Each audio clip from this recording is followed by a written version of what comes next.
मुख्य रूप से इन 4 पुत्रों की चर्चा आती है। जब उनके पास कुछ नहीं रहा तो बड़ा हताश निराश हो गई सुमित्रा जी, आंखों में आंसू भर लाई। तब दोनों माताओं ने, केकई ने और कौशल्या ने, अब दोनों ने थोड़ा थोड़ा हिस्सा और सुमित्रा जी को दिया।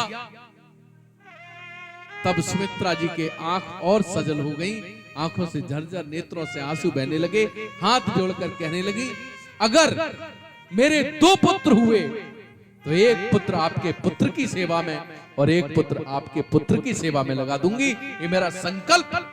उसी कारण से भरत जी की सेवा में शत्रुघ्न है, सुमित्रा के पुत्र हैं, और राम की सेवा में लखन है, जो सुमित्रा के पुत्र हैं।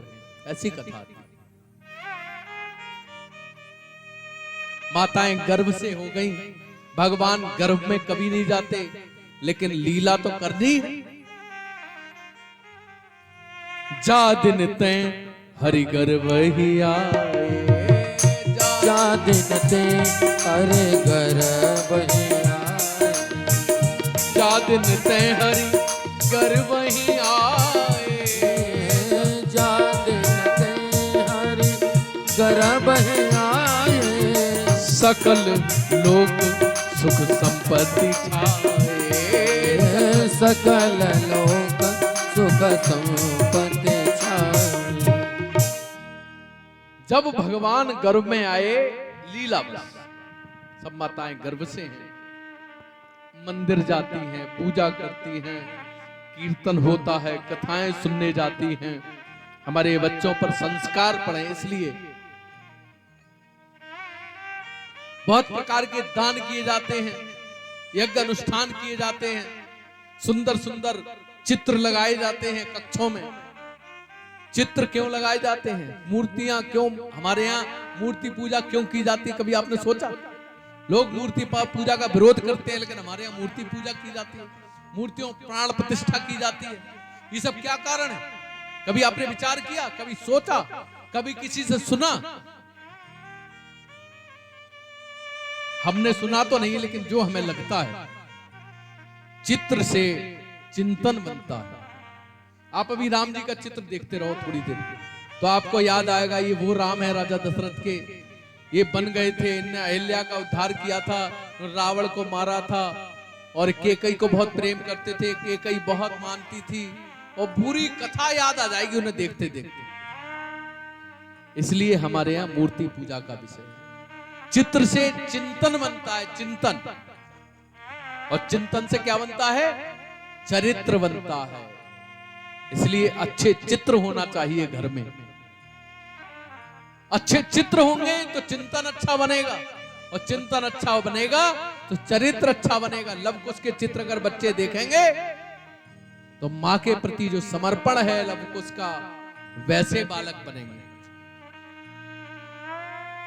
रानी लक्ष्मीबाई, सुभाष चंद्र बोस, चंद्रशेखर आजाद, भगत सिंह, महाराणा प्रताप, शिवाजी महाराज, गुरु गोविंद सिंह, इन सब के चित्र जब देखेंगे और बच्चे आपसे पूछेंगे ये गुरु गोविंद सिंह जी कौन है, तो आप जब कथा सुनाओगे, इनके 4 बेटे थे, धर्म की रक्षा में चारों ने बलिदान दे दिया, तो बच्चों में बलिदान की परंपरा पड़ेगी। देश और धर्म और परिवार के लिए किसी भी स्तर तक खड़े होने की सोच बनेगी। इसलिए सुंदर सुंदर अच्छे अच्छे चित्र घर में होना चाहिए। अच्छे चित्र होंगे तो अच्छा चिंतन बनेगा, घर का वाइब्रेशन अच्छा होगा, घर में अच्छे कीटाणु होंगे, और खराब चित्र होंगे चिंतन खराब ही बनना है।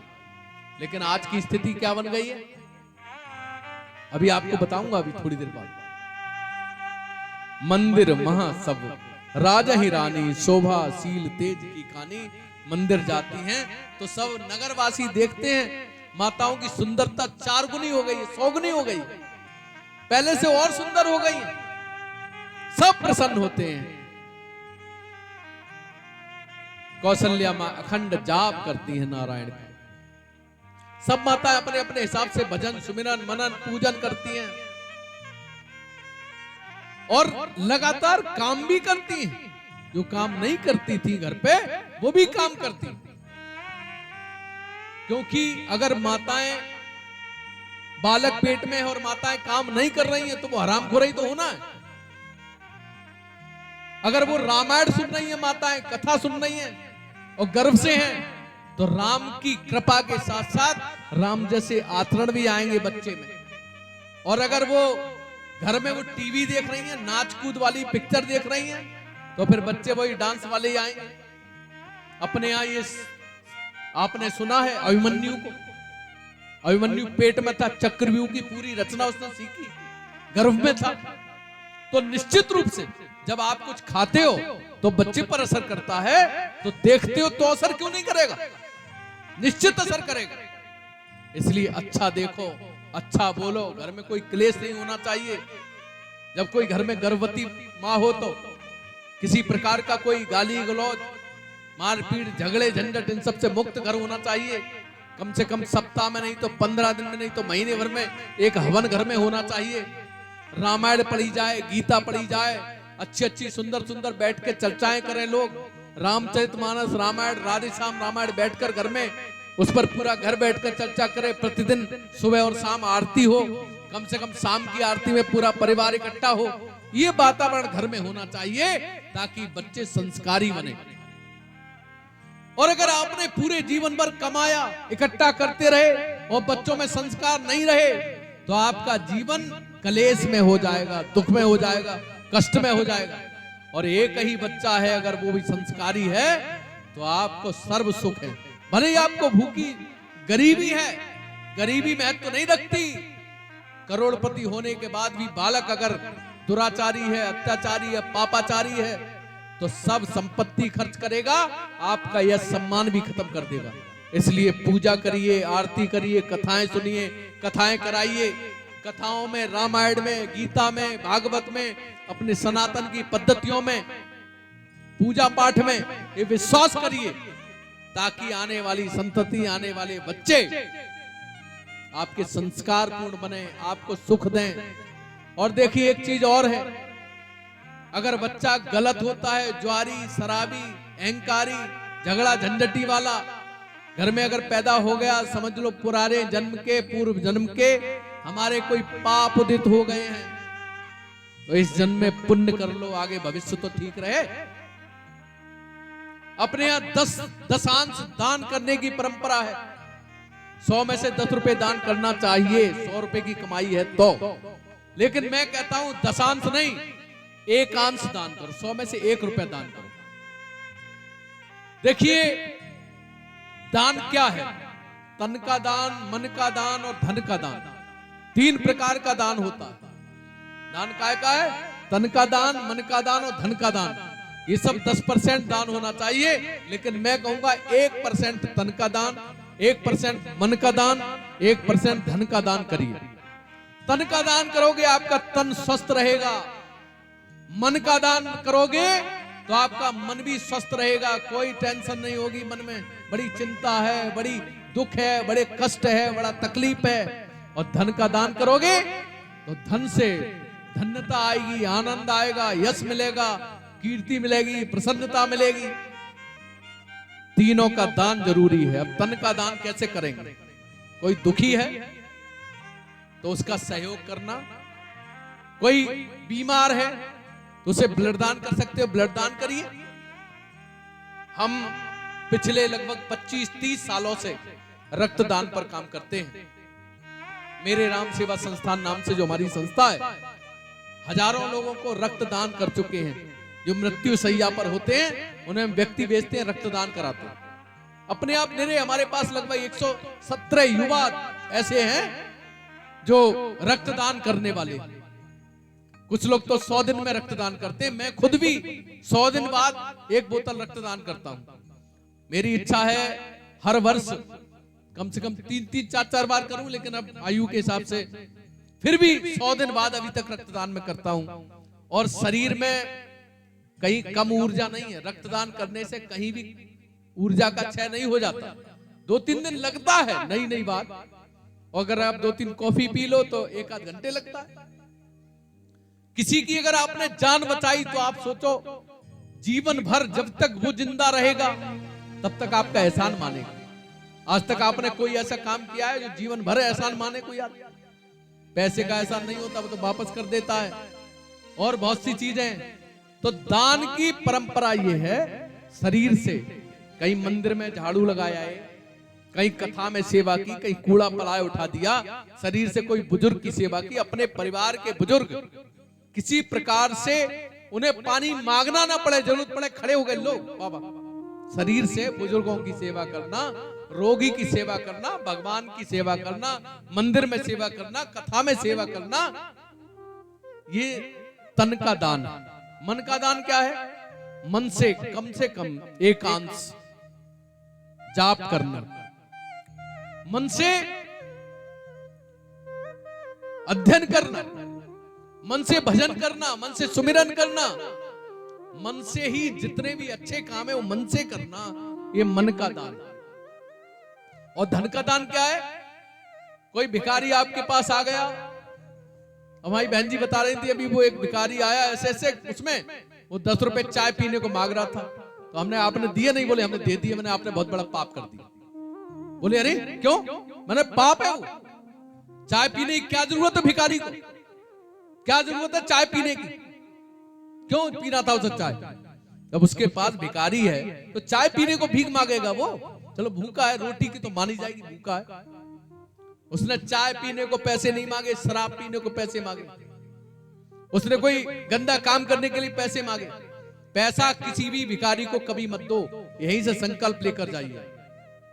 भूखा है, उसे रोटी खिला दो, चल ठीक है चाय पीनी है, चल तू चाय पी ले, हम खड़े होकर हम दुकान को पैसा दे। अभी हम एक पिछली बार हरिद्वार में कुंभ लगा था, उसमें गए थे, एक बाबा भीख मांग रहा था, सिर पड़ गया, मैं बहुत भूखा हूं, मुझे दे दो कुछ कच्चा आटा दिलवा दो यहां से। तो हम 3 लोग थे कुंभ में, उसे आटा दिलवाया, उससे बोले दाल दिलवा दो, हम दाल दिलवाई। हमने कहा चलो भूखा होगा, आटा और दाल दिलवाए, पन्नी में थोड़ा हम आगे बढ़े, तो हम 3 लोग थे, एक व्यक्ति को हमने कहा यहीं बैठो जरा देखो। तो बाबा जी ने क्या किया, आटा और दाल भाई जहां दुकान से ली भाई तुरंत वापस कर आए, पैसे ले आए। तो मैंने कहा देखा, कर आए दान तुम, अब उस पैसे क्या करेगा वो बाबा? आप आटा भी देते हैं तो जहानी में दुकानें बंधी हुई हैं भिखारियों की, बेच देते हैं, और सरकार की इतनी बड़ी व्यवस्था है, सब कुछ दे रही है। और कुछ नहीं तो कचला में वृद्धाश्रम है, यहाँ पर एक वृद्धाश्रम है बिलची के पास, सरकार लाखों नहीं करोड़ों रुपए खर्च करती है इस पर। एक बुढ़िया हमारे यहाँ भीख मांगने आती थी पड़ोस में, पहले हमारे यहाँ आती थी, हम भी देते थे, वो जाति से मुसलमान है, लेकिन हमें इससे मतलब नहीं, हमने कहा दुखी है, चलो परेशान है, हमने उसे, मेरे माताजी हमारी, उनके कपड़े वपड़े बहुत सारे दे दिए, उसे बड़ी हम चिंता करते थे। बाद में पता चला वो कौन है क्या है, हमने उसके बारे में मालूम कराया, हमने कहा कि उस गांव की है, तो पता चला कि इसके तो 4 बेटे हैं, चारों मोटरसाइकिल चलाते हैं, सब संपन्न है। तो अभी हमने बीच में अभी भीख मांगने आई, हमने कहा सुनो क्यों भीख मांगती हो, पेंशन नहीं मिलती? बोल नहीं मिलती। मैंने अभी लोग प्रधान जी को फोन मिला रहा हूं तुम्हारा। बोली ना ना तुम्हें देना है दो, नहीं तो आप बेमतलब बात क्यों कर रहे हो, और चली गई बात। फिर मैंने एक दिन फिर पड़ोस में आ गई मांगने, तो मैंने कहा इसके 4 बेटे हैं, चारों संपन्न है, चारों के मकान बन गए, इसे पेंशन मिलती है, इसके पास खेती है, पैसा है। तो बोली कि हम तो फकीर हैं, हमारा तो काम है मांगना। फिर बोली हम बहुत दुखी हैं, आप जानते नहीं हो पंडित जी, ऐसी बात वैसी बात। तो हमने कहा अगर आप दुखी हो तो मैं तुम्हें बता रहा हूं, जीवन भर लिख लो, रोटी कपड़ा मकान 3 आवश्यकताएं मैं दिलवाऊंगा। कैसे दिलवाओगे? हमने कहा हमारे वृद्धाश्रम है। तो बोली हम मुसलमान हैं। हमने, तो मुसलमान हो, कोई बात नहीं, तो अभी वृद्धाश्रम में कहने की जरूरत नहीं, हिंदू मुसलमान क्या हो, वृद्धाश्रम में तो वृद्ध हो आप। तो बोली हम काहे को, जब हमारे चाचा लड़का है। बोले मैंने, वो तो हमें सब पता है। और वो उसके बाद 3 परिवार में हमारे भीख मांगने नहीं आती पड़ोस में, दूसरी गली में भीख मांग के चली जाती है। अब ऐसे लोगों को भीख देने की जरूरत है? एक महिला अपनी जवान पुत्री को लेकर ट्रेन में भीख मांग रही थी बरेली में, उसने सालों मांगा, आप लोगों ने देखा होगा। मैंने उस महिला से कहा माताजी क्या बात है? बोले हम इसकी शादी करने के लिए पैसा मांगते हैं। हमने, कौन बरादरी हो? तुमने बताया हम इस बरादरी के। हमने कहा हम आपकी बेटी की शादी की पूरी जिम्मेदारी लेते हैं, बहुत अच्छा मैरिज होम, सारी व्यवस्थाएं करेंगे उसके लिए, और बढ़िया शादी करेंगे, बोलो, और बढ़िया लड़का ढूंढ के देंगे, हम उजानी में शादी कराएंगे। बरेली और बदायूं के बीच में वो महिला मांगती थी। बोली आपको देना है दो, नहीं तो आप बेमतलब की बात क्यों कर रहे, शादी तो हम करा ही देंगे। मैं तुम क्यों करोगी जब मांगने की जरूरत क्या है।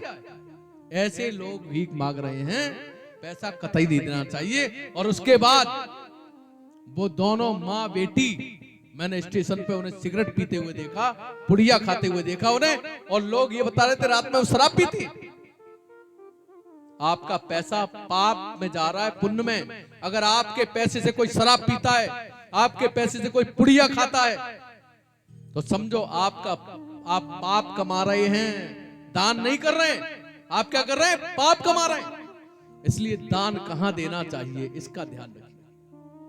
कोई गरीब व्यक्ति है, दवाई नहीं ला पा रहे, ठीक है दवाई दिलवा दो उसे। आप कहीं कोई गरीब बालक है, स्वेटर से ठिठुर रहा है, होगा कोई बात नहीं, एक बाजार से स्वेटर लाके उसे दे दो। कोई बुजुर्ग है, नहीं कह पा रहे, चुपचाप उन्हें रात में सहयोग कर आओ। होता क्या है, कुछ लोग होते क्या है, असल में स्वाभिमान रहता है व्यक्तियों का कि गरीबी के बाद भी, जैसे मैं हूं, मैंने बहुत समय ऐसा बिताया कि मेरे पास आटा नहीं है, रोटी नहीं है, खाना नहीं है, गैस नहीं है। मैंने बहुत समय ऐसा बिताया है, अति गरीबी। 8 महीने बिना खुले आसमान में, दिसंबर की सर्दी तक में मैं तखत पर सोया हूं, क्योंकि स्वाभिमान था, मांगेंगे नहीं किसी से, मन में ये था। तो ऐसे बहुत से लोग हैं, तो आप उन्हें गुप्त रूप से सहयोग कर सकते हो। पैसे का ठीक जगह दान करिए, दान करना जरूरी है। दान अगर नहीं करोगे तो आपके पास उस पैसे को, देखो पैसे के या तो दान करो या उसका उपयोग कर लो या फिर नाश होना। और औलाद अगर संस्कारी है तो पूत कपूत तो काधन संचय, पूत सपूत तो काधन संचय। सपूत होगा तो धन को बर्बाद जोड़ेगा, और नहीं होगा तो भी कमा लेगा, और कपूत होगा तो आपके पास होगा वो सब बर्बाद कर देगा।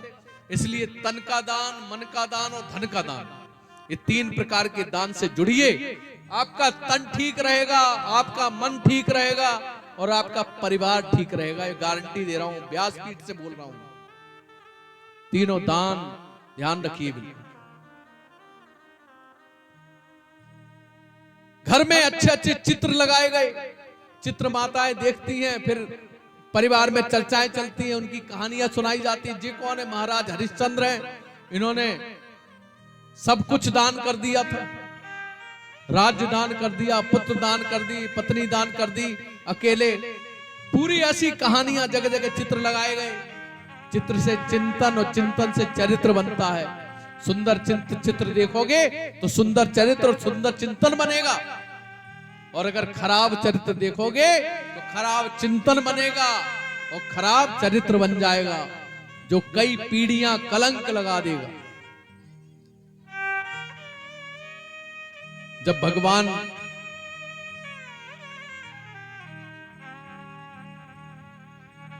माताएं गर्भ से हो गई तो बहुत प्रकार के दान पुण्य करती हैं।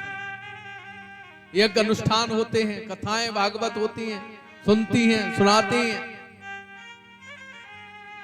शीतल मंदिर सुरभि बहवा, शीतल मंदिर सुरभ बहवा, हर्षित सुर संतन मन चाओ, हर्षित सुर संतन मन चाओ।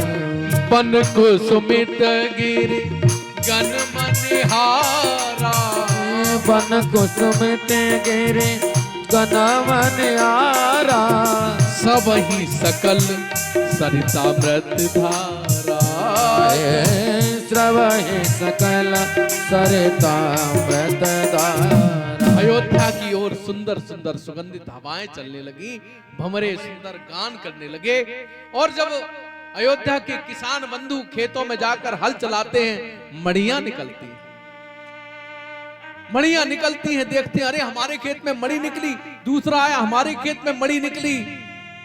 लगता है महाराज के रघुकुल मड़ी आने वाले। पहले से ही सब संपन्नता आ गई, सुख आनंद प्रसन्नता आ गई, सरयू लबालब चलने लगी, पहाड़ खसने लगे, अयोध्या की ओर पत्थर दौड़ने लगे। ऐसा लगता है वृक्षों का झुकाव अयोध्या की तरफ, हर पवन चारों तरफ से अयोध्या की ओर दौड़ रही है। अयोध्या में सब सुखी हैं, प्रसन्न हैं, आनंदित हैं।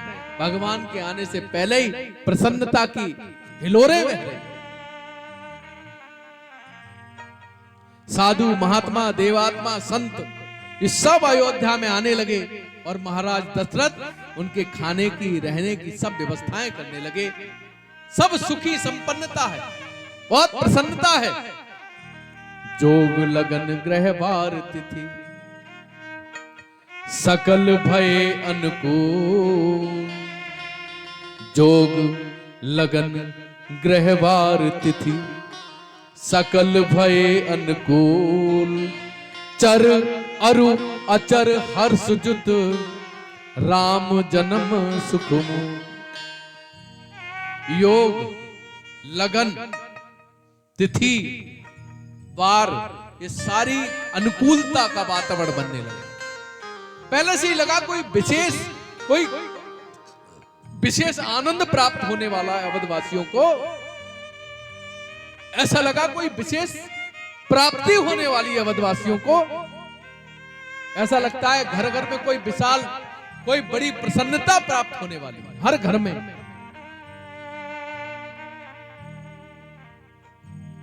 राम जी के जन्म से पूर्व सब हर्षित हैं, प्रसन्नचित हैं, आनंदित, प्रफुल्लित हैं। कोई वैर नहीं है, कोई दुख नहीं है, कोई कष्ट नहीं है, कोई संताप नहीं, कोई तकलीफ नहीं है। सब साधनारत हैं। कोई व्रत कर रहा है, कोई अनुष्ठान कर रहा है, कोई यथावत यज्ञ कर रहा है। किसी ने भगवान के सामने हाथ जोड़कर कहता है, प्रभु जितने भी मैंने पुण्य किए हैं आज तक, उन सब पुण्यों का फल महाराज दशरथ के पुत्र हो उसमें मुझे दे दे। जितने भी व्रत किए हैं, किसी ने व्रत किए, किसी ने कहा हम फलारी रहेंगे जब तक महाराज के कोई बेटा नहीं हो जाएगा। किसी ने कहा हम एक टाइम भोजन करेंगे, किसी ने कहा हम अन्न नहीं खाएंगे, किसी ने हम केवल जल पर रहेंगे। इस प्रकार के सबके अपने अपने महाराज के प्रति प्रेम दर्शाते हैं। महाराज के प्रति, महाराज को तो सब पता नहीं कि हमारी पब्लिक इतना प्रेम करती है। हमारे पुत्र हो इसके लिए अनुष्ठान कर रहे हैं, यज्ञ कर रहे हैं, कथाएं सुन रहे हैं, भजन कर रहे हैं, घंटों घंटों जाप कर रहे हैं, पूजा कर रहे हैं। नौमी तिथि मधुमास पुनीता। नौमी तिथि मधुमास पुनीता। नौमी तिथि मधुमास पुनीता। नौमी तिथि मधुमास पुनीता। शुक्ल पक्ष अभिजित हरि प्रीता। शुक्ल पक्ष अभिजित हरि प्रीता। नवमी वाला की तिथि है, नवमी तिथि है। भगवान नवमी को जन्म हुए थे। चैत्र